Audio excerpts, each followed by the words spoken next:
2020년 3월부터 본격적으로 시작된 코로나19 상황이 무려 2년 3개월의 시간을 보내므로 사실상 거의 끝이 났습니다. 이 긴 기간 동안 한길교회에 속한 모든 성도들이 특별한 어려움에 처하지 않고 특히 믿음을 잃지 않고 지켜오신 것에 대해서 하나님께 감사를 드립니다. 어떻게 보면 한편으로는 하나님의 살아계심을 의심할 수 있는 기간이고 고통을 주시는 하나님에 대한 원망이 생길 수 있는 기간임에도 불구하고 그렇게 하지 않으시고 오히려 인내하면서 이 긴 고통의 터널이 끝나기를 바라면서 믿음을 지켜주신 모든 분들께 감사를 드립니다. 이 기간을 보내는 동안 여러분들에게 힘든 일들이 많이 있었을 텐데요. 어떤 것들이 있습니까? 여러 가지가 있을 것입니다. 질병과 죽음에 대한 두려움, 낯선 상황에 대한 불안감, 언제까지 계속될지 알 수 없는 불안, 경제적 어려움, 사람을 자유롭게 만나지 못하는 불편함, 혼자 혹은 가족과 오랜 시간을 보내야 하는 어려움, 이런 여러 어려움들이 있었을 것입니다. 그보다 더 큰 어려움은 영적인 어려움입니다. 우리 교회의 경우에는 다행스럽게도 예배에 있어서는 큰 어려움은 없었지만 그럼에도 어려움들이 있었습니다. 특히 성도와의 교제를 마음껏 누리지 못하는 어려움은 우리가 경험한 영적인 어려움입니다. 무엇보다 우리는 이 코로나 기간 동안 성찬을 통해 하나님의 은혜를 누리지 못하는 어려움을 겪었습니다. 제가 쭉 찾아보니까 2021년, 즉 작년 한 해 동안은 우리가 한 번도 성찬을 하지 못했습니다. 2020년 11월 첫 주일이 우리에게 마지막 성찬이었습니다. 약 1년 6개월 동안 성찬을 통하여 은혜를 누리지 못했습니다. 성찬을 1년에 한두 번 할까 말까 한 교회에서는 모르겠습니다만 성찬을 매우 중요하게 여기고 매월 한 달에 한 번씩 성찬을 통하여 은혜를 누리던 우리들에게는 큰 상실입니다. 물론 이렇게 긴 기간 동안 성찬이 시행될 수 없었던 하나님의 경륜과 섭리가 있을 것입니다. 그럼에도 불구하고 분명 성찬이 없음으로 인하여 우리에게 안타까움과 갈급함, 성찬을 통한 주의 은혜를 사모하는 마음이 있었을 것입니다. 만약 그렇지 않으셨다면 그건 바람직하지 않습니다. 성숙한 성도라면 성찬이 없었던 것으로 인하여 갈급하고 안타까워하고 사모해야 합니다. 왜냐하면 성찬은 설교와 더불어 예배의 중요한 요소이기 때문입니다. 성찬은 설교와 마찬가지로 우리에게 매우 중요한 은혜의 수단이기 때문입니다. 예수님은 설교와 성찬을 은혜의 방편으로 제정해 주셨습니다. 예수님은 말씀으로 믿음을 불러일으키시고 성찬으로 믿음을 굳세게 해 주십니다. 오늘 본문이 이 사실을 우리에게 잘 보여줍니다.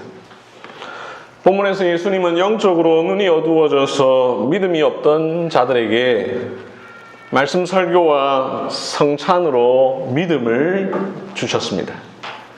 어떻게 그렇게 하셨는가 함께 살펴보도록 하겠습니다. 본문을 보시면 그날 즉 예수님께서 부활하신 날 일요일이었습니다. 9절에 보면 막달라 마리아와 요한나와 야고보의 모친 마리아 등의 여자들로부터 예수님의 부활에 관한 소식을 들은 사람 중 두 사람이 지금 예루살렘으로부터 약 25리쯤 떨어진 엠마오라고 하는 마을로 가고 있던 중에 일어난 일입니다. 그래서 오늘 이야기를 엠마오 도상에서라고 하기도 합니다. 길도자를 써서 엠마오로 가는 길 위에서 일어난 일이다. 이것이죠. 25리는 약 11km인데요. 걸어서 한 3시간, 4시간 정도 걸리는 거리입니다. 이 길을 걸으면서 두 사람이 대화를 나누고 있습니다. 그런데 이 두 사람이 대화를 나누면서 걸어가는 길에는 예수님도 함께 계셨습니다. 그런데 두 사람은 예수님이 자기들 옆에 있는지를 전혀 모르고 있습니다. 이때 예수님께서 그들에게 다가가 물으십니다. 너희가 지금 길을 가면서 서로 주고받는 이야기가 무엇이냐? 이 말을 들은 두 사람이 갑자기 슬픈 얼굴을 합니다. 그리고는 그중 한 명인 글로바라는 사람이 어이없다는 표정으로 예수님께 말합니다. 이때까지 예루살렘에 있었으면서 최근에 있었던 그 유명한 사건을 모른단 말입니까? 예수님의 십자가 사건은 당시 예루살렘 도시 전체에서 공적으로 일어난 재판이었기 때문에 예루살렘에 사는 사람이라면 누구나 다 아는 일이었습니다. 그래서 모든 사람이 다 아는데 왜 당신은 모르느냐라고 물은 것이죠. 이 말을 들으신 예수님 천연덕스럽게 다시 무슨 일이냐라고 물으십니다. 그랬더니 그 사람들이 19절부터 24절까지 해서 그 일어난 일에 대해서 쭉 이야기를 하죠. 내용을 요약해보면 이렇습니다. 나사렛 예수라는 사람에 관한 일인데 그 사람은 하나님과 사람들 앞에서 말과 일에 있어서 매우 뛰어난 선지자다. 그런데 우리 대제사장들이 그를 사형 판결에 넘겨주어 십자가에 못 박아 죽어버렸다. 우리는 그 나사렛 예수라는 사람이 이스라엘을 구원할 사람이라고 기대하고 있었는데 그는 죽어버렸고 그 일이 있은 지 어느덧 3일째다. 어떤 여자들이 말하기를 새벽에 무덤에 가보니까 시체도 없고 천사는 그가 살아났다라고 말을 하는데, 그래서 제자들 중 몇 사람이 무덤에 가서 무덤에 가서 보니까 여자들이 말한 것과 같았다. 그런데 예수를 보지는 못했다더라. 우리는 지금 이 이야기를 나누고 있는 중입니다. 이 두 사람의 모습과 대답을 들어보면 이들이 어떤 영적 형편에 있었는지를 우리가 볼 수 있는데요. 이 두 사람은 믿음이 없었습니다. 이 두 사람의 영적인 안목이 가려져 있었습니다. 그 이유를 한 3가지 정도 생각해 볼 수 있는데요. 첫째, 그들은 지금 바로 옆에 계신 예수님을 알아보지 못합니다. 15절을 보시면 그들이 서로 이야기를 나누는 동안 예수님이 옆에 계셨습니다. 자기들이 이야기하는 주제의 당사자, 주인공인 예수님입니다. 그런데 그 예수님을 전혀 알아보지 못합니다. 처음에는 몰랐다 하더라도 예수님이 너희가 지금 무슨 이야기를 나누느냐 이렇게 질문하셨을 때라도 깨달아야 합니다. 그러나 그들은 그때도 전혀 깨닫지 못합니다. 왜 이들이 예수님을 알아보지 못했을까요? 예수님은 부활하신 이후에는 부활 이전과 똑같은 몸으로 부활하신 것이 아니라 부활체, 부활의 몸으로 나타나셨을 것입니다. 그렇게 이 모습이 이전과 달라서 몰라볼 수 있습니다. 그럼에도 이들이 예수님을 알아보지 못한 것은 그거 넘어 그들의 영적 형편 때문입니다. 이 사실을 16절을 통해서 알 수 있습니다. 16절, 그들의 눈이 가리어져서 그인 줄 알아보지 못하거늘. 그냥 표면적으로는 예수님께서 부활하신 몸을 입고 계셔서 알아보지 못한 것이지만 궁극적으로 이 사람들이 알아보지 못한 이유는 그들의 눈이 가려져서 그를 알아보지 못한 것입니다. 둘째, 그들은 부활에 대한 이야기를 이미 여자들과 다른 제자들을 통해 들었음에도 불구하고 예수님을 알아보지 못하니 이것은 그들의 영적 형편을 보여줍니다. 22절부터 24절까지의 이 제자들의 대답을 들어보면 그들은 분명 부활에 관한 소식을 들었습니다. 여자들이 무덤에 갔더니 시체가 없고 천사가 말하기를 그가 살아나셨다라는 이야기를 했다라는 소식을 들었습니다.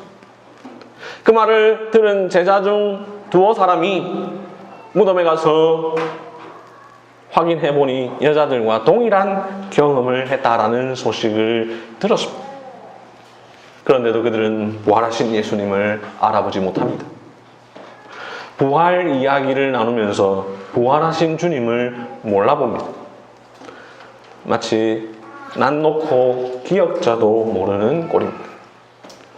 또한 17절을 보면 두 사람이 슬픈 빛을 띠고 머물러 서더라 라고 말을 하죠.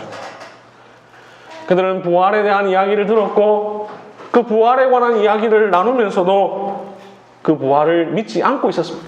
그래서 그들은 예수님이 죽었다라는 소식에 머물러 있어서 너희가 지금 무슨 대화를 나누냐라고 할 때에 얼굴에 슬픈 빛을 띠고 있었습니다. 게다가 예수님의 부활은 이미 예수님께서 예언하신 것입니다. 예수님은 공생의 기간 동안 여러 차례 자신이 죽은 자 가운데서 3일 만에 다시 살아날 것이라는 사실을 이야기해 주셨습니다. 그렇다면 그 말씀이 성취되었다고 믿어야 합니다. 자기들은 비록 직접 보지 못했지만 여자들과 제자들이 전해준 말을 듣고는 깨달아야 합니다. 하지만 이들은 아직 부활을 믿지 못하고 있습니다. 셋째, 이들의 영적 형편을 알 수 있는 근거는 그들이 지금 엠마오로 가고 있다라는 것을 통해서 알 수 있습니다. 엠마오로 가고 있는 것, 이것이 그들의 영적 형편과 무슨 상관이 있을까? 다음 게 마태복음 26장 32절을 한번 찾아볼까요?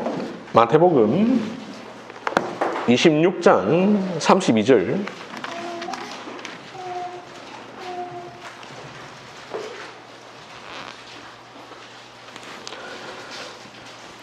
마태복음 26장 32절. 우리 함께 읽어보겠습니다. 시작. 그러나 내가 살아난 후에 너희보다 먼저 갈릴리로 가리라.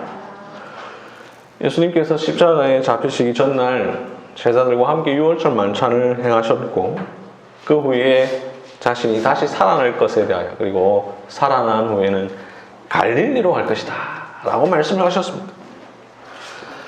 그렇다면 부활하신 주님을 만나기 위해서 이들은 예루살렘에서 엠마오로 가는 것이 아니라 갈릴리로 가야 합니다. 그런데 엠마오로 가고 있다 하는 것은 그들의 관념 속에 부활은 전혀 없었다라는 것입니다. 이처럼 이들의 모습, 이들의 대답을 보면 이들의 영적 형편을 알 수 있습니다. 16절에서 말하는 것과 같은 영적 형편입니다. 그들의 눈이 가리어져서 그인 줄 알아보지 못할 거를. 성경에서 눈이 가려졌다라는 말은 단순한 육체적 눈을 말하는 것이 아니라 영적인 눈이 닫혀졌다라는 뜻이죠. 그러니 두 사람의 여러 가지 모습은 그들의 믿음 없음을 잘 보여줍니다. 이렇게 예수님을 알아보지 못하는 자들에게 예수님께서 어떻게 하십니까? 25절, 26절. 미련하고 선지자들이 말한 모든 것을 마음에 더디 믿는 자들이여, 그리스도가 이런 고난을 받고 자기의 영광에 들어가야 할 것이 아니냐. 예수님은 엠마로 가던 두 제자를 책망하십니다. 예수님은 지금 이들의 영적 형편이 16절에서 말한 대로 눈이 가려져서 어두운 상태에 있다라는 것을 분명히 이야기하십니다. 그런데 거기에서 그치지 않으십니다. 믿음이 약한 자들의 믿음을 불러일으키시고 믿음을 굳세게 하십니다. 먼저 말씀을 가르치심으로 믿음을 불러일으키십니다. 믿음 없는 자들을 꾸짖으신 예수님은 바로 이어서 27절에서 성경을 가르치시죠. 27절, 모세와 모든 선지자의 글로 시작하여 모든 성경에 쓴 바 자기에 관한 것을 자세히 설명하시니라. 예수님은 모든 성경, 즉 구약 성경을 통해 가르치십니다. 당신은 아직 신약 성경이 없던 때죠? 그러니 모든 성경이란 말은 구약 성경을 말합니다. 모세와 모든 선지자의 글. 구약 성경에는 그리스도가 고난을 받고 제3일에 죽은 자 가운데서 살아날 것을 예언하는 내용이 가득합니다. 그렇게 예수님은 창세기부터 시작하여 선지자의 글까지 성경에 있는 자기에 관한 것을 자세히 설명하십니다. 그리스도가 이런 고난을 받고 자기 영광에 들어가야 할 것이 아니냐라고 말씀하십니다. 이 제자들 분명 평소에 성경을 꾸준히 읽던 사람들입니다. 예수님이 굳이 안 가르쳐 주셔도 창세기를 비롯하여 모세의 율법과 선지자의 글을 읽어오던 사람들입니다. 그러나 그들은 성경을 열심히 읽었지만 성경에서 그리스도를 발견하지 못했습니다. 그들의 성경 읽기는 무의미한 성경 읽기였습니다. 그들의 성경 읽기는 그리스도 중심적 성경 읽기가 아니었습니다. 구약에 나오는 수많은 사건들이 바로 이 예수 그리스도를 가리키고 있다는 사실을 전혀 알지 못했습니다. 여자의 후손이 뱀의 머리를 상하게 할 것이라는 약속에서부터 시작하여 구약에 나타난 모든 약속이 그들을 구원하실 그리스도와 그분의 사역에 관한 것임을 깨닫지 못했습니다. 이러한 자들에게 예수님은 성경의 참 뜻을 가르치십니다. 자세히 설명하십니다. 즉, 설교하십니다. 그리스도 중심적 설교를 전하십니다. 이 설교를 들은 제자들 어떻게 되었습니까? 시간이 좀 지나서 32절을 보면 그들이 서로 말하되 그래서 우리에게 말씀하시고 우리에게 성경을 풀어주실 때에 우리 속에서 마음이 뜨겁지 아니하더냐. 그들은 말씀 설교를 들음으로 주님의 부활을 깨닫게 되었습니다. 부활하신 예수님은 눈이 가려져서 더디 믿는 자들에게 설교를 통해 믿음을 주셨습니다. 은혜를 주셨습니다. 말씀 설교가 은혜의 방편이라는 사실을 드러내셨습니다. 믿음은 들음에서 나며 들음은 그리스도의 말씀으로 말미암는다라는 사실을 친히 보여주셨습니다. 부활하신 예수님은 이 사건을 통하여 앞으로 오고 오는 교회에서도 말씀 설교를 통하여 복음과 구원의 역사가 일어날 것임을 가르쳐 주셨습니다. 사랑하는 성도 여러분, 설교는 은혜의 방편입니다. 설교는 믿음을 불러일으킵니다. 말씀은 의심하는 자에게 확신을 줍니다. 예수님의 죽음과 부활을 확신하는 방법은 하나님의 말씀을 듣고 깨닫는 것을 통하여 가능합니다. 이때 설교란 예수님께서 27절에서 보여주신 것처럼 성경의 가르침을 자세히 설명하는 일입니다. 성경을 보면 수많은 설교들이 나오는데 그 설교들은 다 성경을 자세히 설명하는 것들입니다. 하지만 안타깝게도 현대교회에서의 설교는 성경을 자세히 설명하기보다 그냥 대충 훑고 넘어가 버립니다. 본문보다 다른 것을 이야기하는 데 더 많은 시간을 보냅니다. 성경을 그냥 점핑보드로 사용합니다. 본문은 읽지만 그 본문의 의미가 무엇인지를 밝히지 않습니다. 심지어 본문과 전혀 상관없는 설교자의 일상, 고민, 소신 혹은 만담으로 가득한 경우도 많습니다. 그러나 믿음을 불러일으키는 참된 방식은 성경을 자세히 설명하여 말씀이 말하는 내용이 무엇인지를 분명하게 가르쳐주는 설교입니다. 말씀 설교를 통하여 믿음과 은혜를 주신 예수님은 거기에서 그치지 않으십니다. 예수님은 더 나아가 성찬으로 은혜를 주십니다. 성찬을 통하여 그들의 믿음을 더욱 굳세게 하십니다. 본문에 성찬이 어디에 있습니까? 28절을 보면 어느덧 엠마오에 거의 도착했습니다. 제자들로서는 이제 목적지에 다 도착했는데 예수님은 더 가시려고 합니다.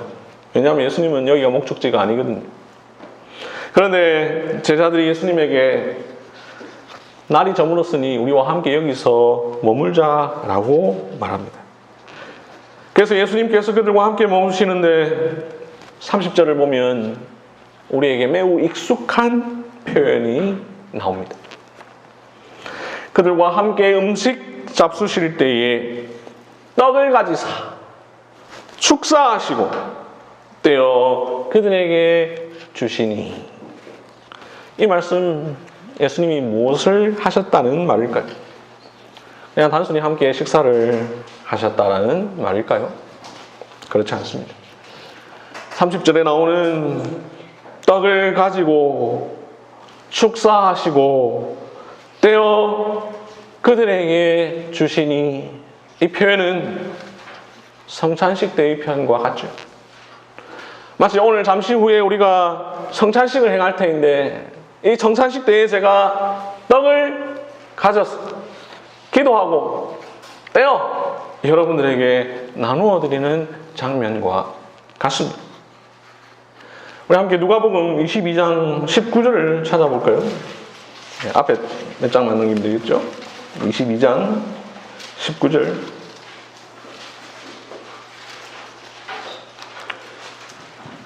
누가복음 22장 19절. 또 떡을 가져 감사기도 하시고 떼어 그들에게 주시며 이르시되, 예수님께서 첫 성찬을 제정하실 때 행하셨던 모습인데, 이 축사라는 말을 감사기도라고 다르게 표현했을 뿐 가지고 축사하시고 떼어 주시니, 이 표현은 똑같습니다. 이 표현은 마태복음 26장 26절에도 나오고 마가복음 14장 22절에도 똑같이 나오는 표현입니다. 성찬을 가리키는 수거죠. 여러 번 말씀드린 적이 있습니다만 성경에는 성찬이라는 단어는 나오지 않습니다. 성찬을 이런 식으로 표현합니다.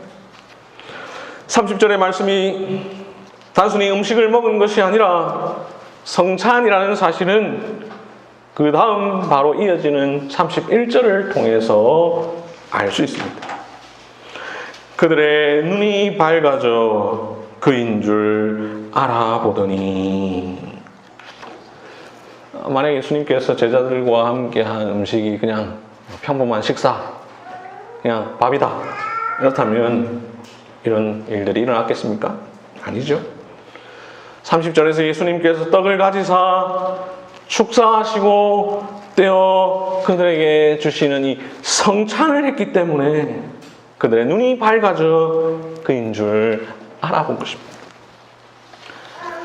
이 31절 그들의 눈이 밝아져 그인 줄 알아보더니 라는 표현은 이 이야기의 시작 부분에 해당하는 16절 그들의 눈이 가리어져서 그인 줄 알아보지 못하거늘 라는 말과 대꾸를 이루고 있죠. 마치 수미상관을 이루고 있습니다.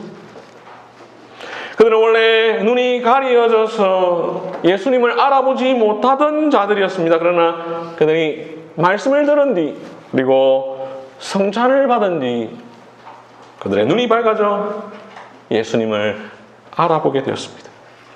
그들은 성찬을 통해 믿음을 더욱 확신하게 되었습니다. 성찬을 통해 은혜를 받았습니다. 성찬이 그들의 눈을 열어주었습니다. 성찬은 주님을 알아보지 못하는 이들로 하여금 주님을 알아보게 만들었습니다. 이렇게 부활하신 예수님은 눈이 가려져서 더디 믿는 자들에게 성찬을 통하여 믿음을 주셨습니다. 은혜를 주셨습니다. 성찬이 은혜의 방편임을 드러내셨습니다. 부활하신 예수님은 이 사건을 통하여 앞으로도 성찬을 통하여 복음과 구원의 역사가 계속 일어날 것임을 가르쳐 주셨습니다. 오늘 본문의 두 주인공은 눈이 어두웠던 자들입니다. 부활하신 예수님을 알아보지 못하던 자들입니다. 그러나 그들은 말씀 설교와 성찬으로 믿음을 얻었습니다. 부활을 확신했습니다. 주님을 알아보았습니다. 먼저 설교로 믿음을 얻었습니다. 32절 그들이 서로 말하되 길에서 우리에게 말씀하시고 우리에게 성경을 풀어주실 때에 우리 속에서 마음이 뜨겁지 아니하더냐. 다음으로 성찬으로 믿음을 얻었습니다. 30절 31절 그들과 함께 음식 잡수실 때에 떡을 가지사 축사하시고 떼어 그들에게 주시니 그들의 눈이 밝아져 그인 줄 알아보더니 예수는 그들에게 보이지 아니하시는지라. 예수님은 의심하는 자들에게 말씀으로 의심의 구름을 거치게 하시고 성찬으로 믿음을 더욱 굳게 하셨습니다. 설교와 성찬을 통해 두 제자들은 은혜를 받았습니다. 설교를 듣고 깨달은 예수님에 대한 것이 성찬을 통해 더욱 분명하고 확실하게 되었습니다. 지성이 눈을 떴고 감정이 불같이 타게 되었으며 의지가 확신을 얻었습니다. 이렇게 말씀 설교와 성찬은 그들을 믿음 위에 굳게 세우는 은혜의 방편이었습니다. 부활하신 예수님은 말씀 설교와 성찬이 은혜의 수단이라는 사실을 이 사건을 통하여 분명하게 보여주셨습니다. 코로나 기간 동안 우리는 예배의 중요성을 깨닫게 되었습니다. 또한 우리는 예배에 있어서 성찬의 소중함도 깨달아야 합니다.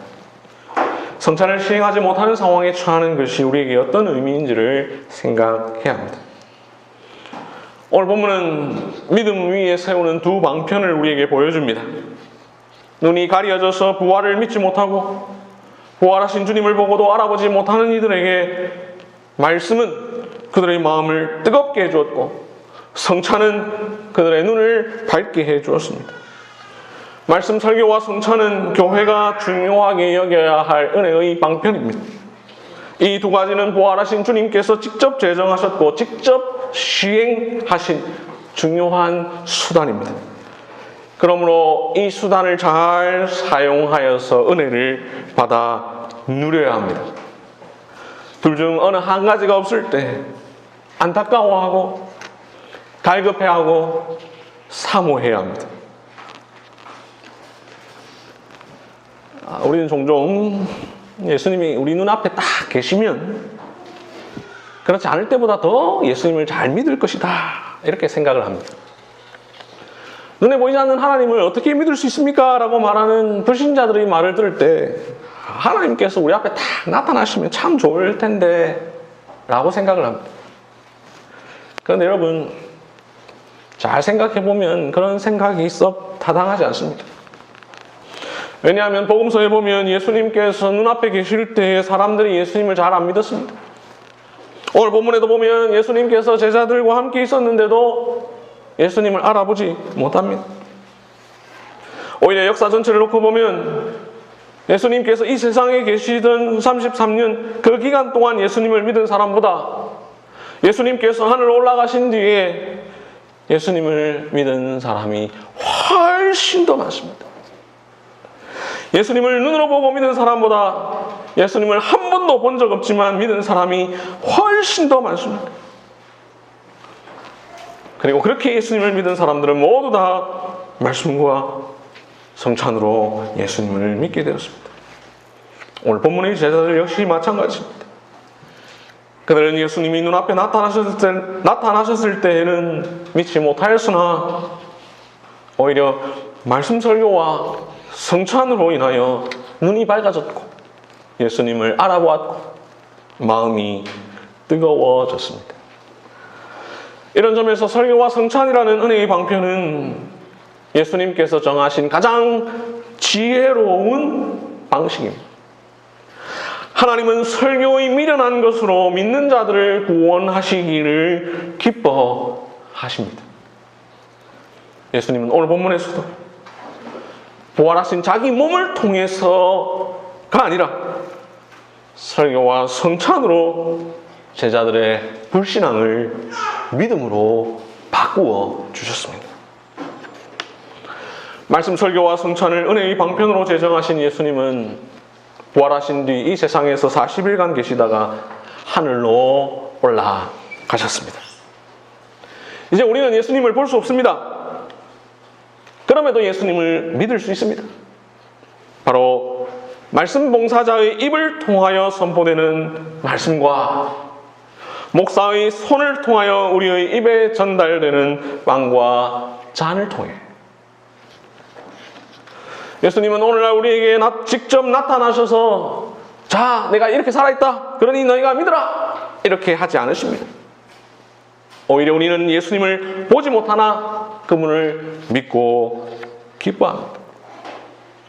하이델베르 요리문답 65문답에서 말하는 것처럼 거룩한 복음의 설교로 우리의 마음의 믿음을 일으키시며 성례의 시행으로 믿음을 굳세게 하십니다. 예수님을 보는 것은 눈이라는 감각기관과 시력을 통해서 가능한 것이 아닙니다. 오히려 말씀과 성찬이라는 은혜의 수단과 성령의 능력으로 예수님을 볼 수 있습니다.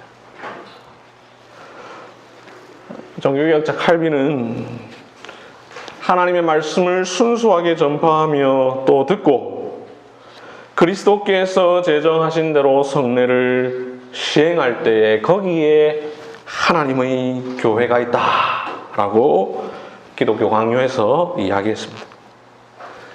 칼빈이 왜 이렇게 말했을까? 말씀과 성례라는 수단은 부활하신 예수님께서 친히 가르쳐 주신 은혜의 방편이기 때문입니다. 이 수단을 통해서만 부활하신 주님을 만날 수 있기 때문입니다. 말씀과 성례를 통해 하나님의 은혜가 전달되기 때문입니다. 이 은혜의 방편이 시행되어야만 교회로서의 의미가 있기 때문입니다. 반대로 이것이 없다면 아무리 교회당이 크고 사람이 많아도 그것은 교회가 아니기 때문입니다. 그러한 곳에서는 부활하신 주님을 만날 수 없기 때문입니다. 말씀을 맺겠습니다. 사랑하는 성도 여러분, 부활하신 주님께서는 말씀과 성찬이야말로 믿음을 가져다주는 수단이라는 사실을 엠마오로 가는 두 제자에게 나타나셔서 가르쳐 주셨습니다. 하나님의 말씀이 우리를 구원합니다. 우리의 마음을 뜨겁게 합니다. 그리스도께서 제정하신 성찬이 우리에게 확신을 줍니다. 말씀과 성찬은 그리스도의 부활을 증거하는 가장 강력한 수단입니다. 부활하셔서 하늘에 계신 예수님은 이 땅의 교회에 말씀 봉사자를 세우셔서 그들을 통하여 지금도 설교하고 계십니다. 목사의 손을 통하여 지금도 성찬을 베풀어 주십니다. 그리하여 우리에게 믿음을 주십니다. 은혜를 베풀어 주십니다. 사랑하는 성도 여러분, 오늘 우리는 이 예배 중에 설교를 듣습니다. 성찬에 참여합니다. 설교를 듣고 성찬을 먹고 마심으로 여러분의 눈이 밝아져 예수님을 보며 마음이 뜨거워지기를 바랍니다. 여러분의 믿음이 더욱 굳세게 되시기를 바랍니다.